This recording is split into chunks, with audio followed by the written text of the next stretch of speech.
Officer বললেন, এটা তো আমি ভেবেই দেখিনি, আমি চেকও করিনি। তারপর আমিও পুলিশেরা জিপে করে মসজিদের সিসিটিভির সমস্ত ফুটেজ দেখলাম। সেদিন রাতে যা হয়েছিল তা দেখার পর আমার পুরো হাত পা ঠান্ডা হয়ে গিয়েছিল।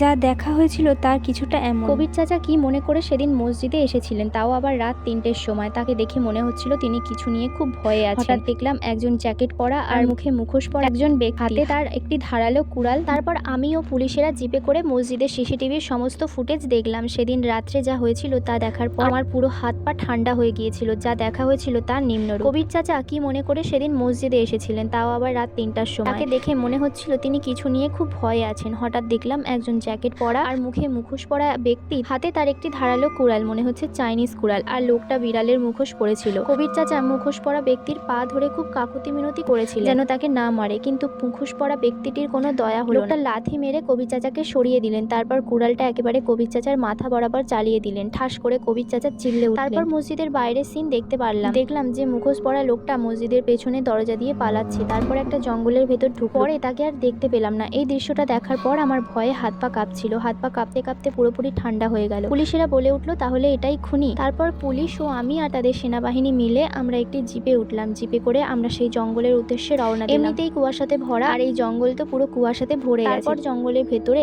দেখতে পেলাম একটা কুড়ে ঘর। পুলিশেরা সেখানে থামলো। তারপর তাদের মধ্যে একজন কুড়ে ঘরের ভেতরে ঢুকলো। তারপর আমরা সবাই 1 ঘন্টা বসে রইলাম আমাদের জিপে, কেউ আসলো না। তারপর কুড়ে ঘরের ভেতরে গেলাম। ভেতরে গিয়ে যা দেখলাম তা রিয়েল আইডি মনোপ্রিয়া আবার সরকার। আমার মাথা ঘুরিয়ে দিল। ভেতরে গিয়ে দেখলাম যে কনস্টেবলকে পাঠানো হয়েছিল তাকেই মেরে একেবারে মাথা ফেলে দেওয়া হয়েছে। তারপর সামনে দেখলাম একটা ভাঙাচোরা টেবিল, আর তার সামনে দেখলাম একটি খাম। সেই খামের ভেতরে দেখি একটা কাগজ। কি মনে করেছেন আমাকে খুব সহজে ধরে ফেলবেন? সেটা পুরোপুরি অসম্ভব, বিশেষ করে তোমাদের জন্য। আমি আবার ফিরে আসবো।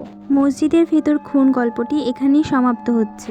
তোমাদের কি মনে হয় এই চরিত্রগুলির মধ্যে কে খুনটা করেছিল? আর তোমরা যদি এরকম নতুনত্ব আরো গল্প শুনতে চাও আর নতুন নতুন ইজি নেইল আর্ট দেখতে চাও, তাহলে আমার চ্যানেলটা অবশ্যই সাবস্ক্রাইব করে রাখো আর ভিডিওটাতে একটা লাইক করে দিও। আর তোমাদের মধ্যে যারা গল্পপ্রেমী মিষ্টি মিষ্টি আপুরা আছো, দিদি ভাইরা আছো, বোনেরা আছো, তোমাদের স্টকে যদি নতুনত্ব আরো কোনো গল্প থাকে তাহলে আমাকে কমেন্টে লিখে জানাতে পারো। আমি তোমাদের গল্পটা অবশ্যই পড়ে শোনাবো। সেই সাথে তোমাদের সকলকে জানাই 2026 হ্যাপি নিউ ইয়ার। পুরনোকে পেছনে ফেলে নতুনকে নিয়ে চলো আমরা এগিয়ে যাই।